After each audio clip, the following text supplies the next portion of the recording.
Quelle est la différence entre le prélèvement sur obligatoire et obligatoire? Ici, nous parlons de la caisse de pension, le deuxième pilier.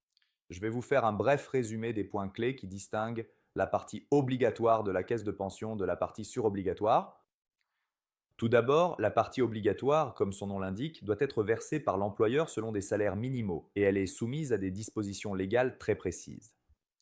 La partie surobligatoire, en revanche, est laissée à la discrétion de l'employeur et elle est principalement utilisée pour les salaires élevés afin de combler les éventuelles lacunes de la partie obligatoire. Énumérons quelques autres différences principales.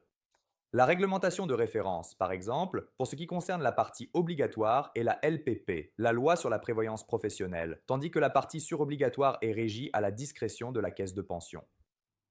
Tant la partie obligatoire que la partie surobligatoire peuvent être retirées pour l'achat d'une résidence principale, l'ouverture d'une entreprise, le départ définitif à l'étranger et bien sûr pour la retraite ou la pré-retraite.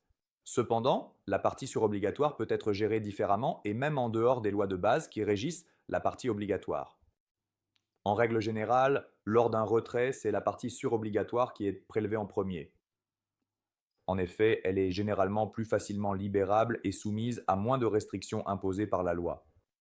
Au niveau de la fiscalité, il n'y a aucune différence. Les deux sont imposés lors du retrait comme des capitaux provenant de la prévoyance, donc il n'y a pas de distinction à ce niveau-là.